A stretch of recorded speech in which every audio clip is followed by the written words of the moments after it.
Hey, so I wanted to explain something really quick. A coworker calling me. I wanted to explain something about credit, broker credit. It's just sort of a ramble, sort of a rant, but if you're a new carrier getting into the market, there's something that you should be made aware of. Credit in the market with brokers and things that are happening with brokers in the life cycle of freight that we're dealing with right now. COVID changed a lot of things in terms of logistics and transportation.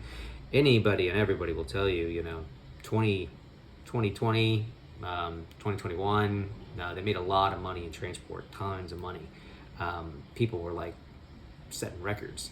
But something has changed in the market in terms of pricing. Pricing is pretty important. In terms of lanes, point A to point B, and what that really means. So what I mean by that is, as somebody that was a former broker and a broker during the time of COVID, you, as a broker, what has happened is these brokers would bid on lanes. Publix, for example, would give a brokerage an RFP, request for proposal, big Excel sheet, lane, Atlanta to Jackson, Atlanta to Houston, Atlanta to San Antonio, Atlanta to Philadelphia, and you quote these lanes and you type in a price, $1,200, $1,500, $3,200, and you just quote it and let Publix know, hey, this was, as a broker, this is what I'm going to charge you, Publix, to move your freight. Does this work with Publix budget to transport the product?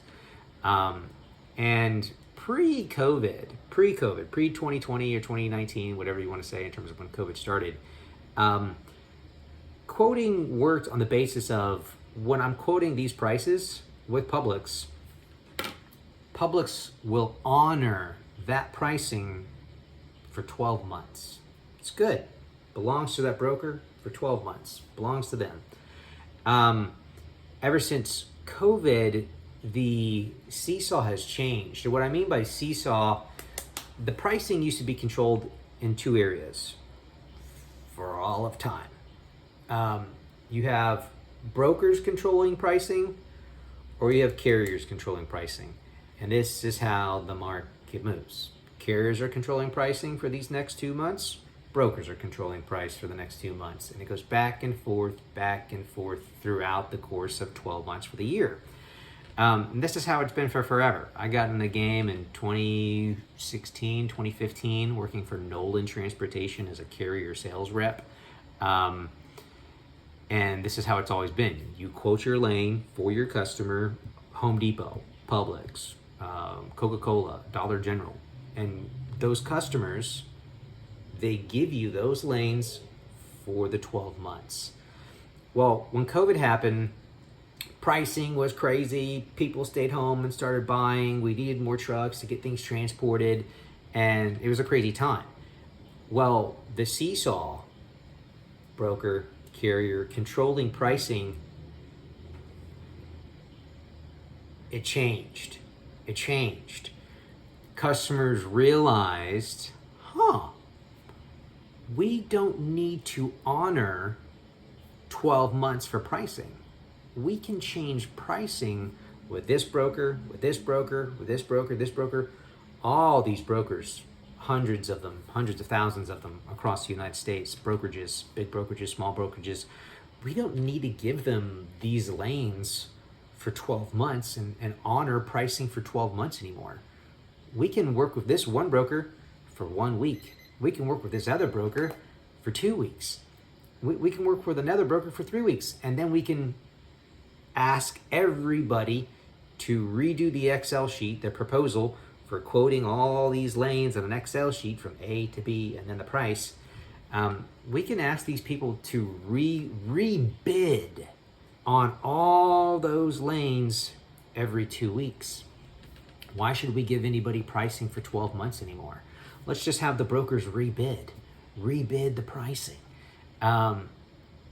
So it's like disappeared in terms of how that works. Customers aren't honoring 12-month pricing anymore.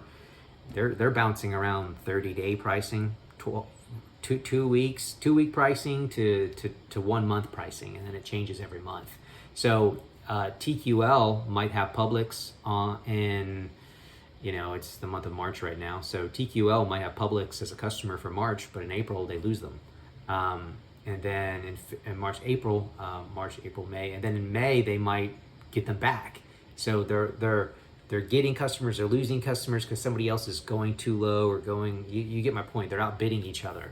They're not going too high, but you get my point. So the seesaw that has been controlling the market, broker pricing, carrier pricing, broker pricing, carrier pricing, through the course of a 12-month cycle for years over years, the past 30, 40 years of trucking, it's changed ever since COVID. So a lot of these brokers are defaulting. Why? Which is why you need to use a credit check system to check the credit of a broker before you decide to work with them.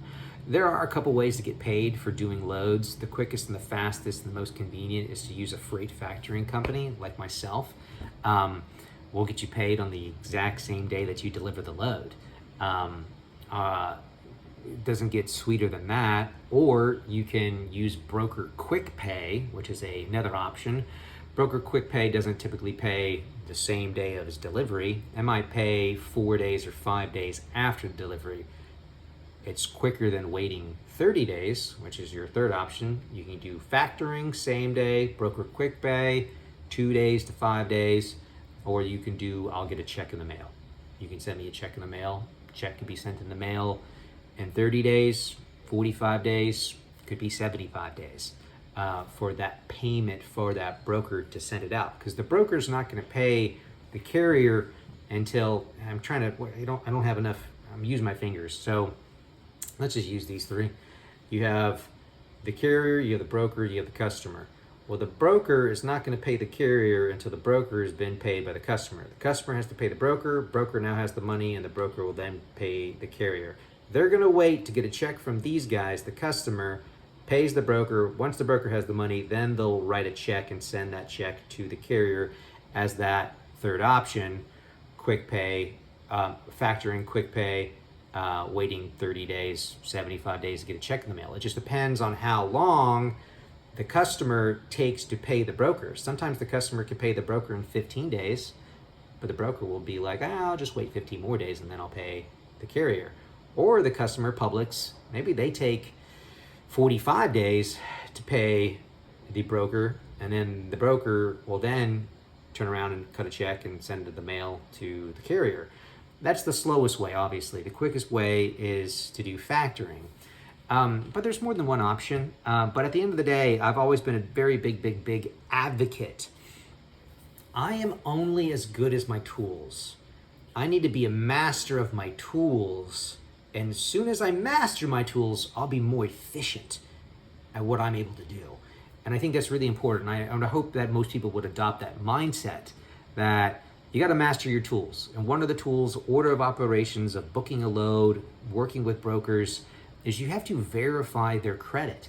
I have a credit check tool. If you want to use it for free, I'll give you my personal username and password, and you can log in and play around with it. And I'll sort of give you a little tutorial that I have. But it's a tool to protect you. And again, we're only going to be as good as our tools, whether that is a pen or your car keys to your truck, excuse me, your computer, your phone. It's a tool. And, I don't want to turn into a rant. We need to use our tools. Don't let your tools use you. That's kind of a topic for maybe a different video, but I think you get my point. So this is kind of a quick video to explain sort of an overview of things that have changed in the market. Again, I do freight factoring. Happy to help you out. Check out my website. I have a lot of tools, a lot of contacts, a lot of people to help you build your team, your freight network of people that you're going to want to work with that are going to be able to support you. Anyway, hope this was educational to sort of paint a picture in terms of what has happened in this market, the market that we're in right now. And it's going to be a great 2024. If you need me, give me a shout.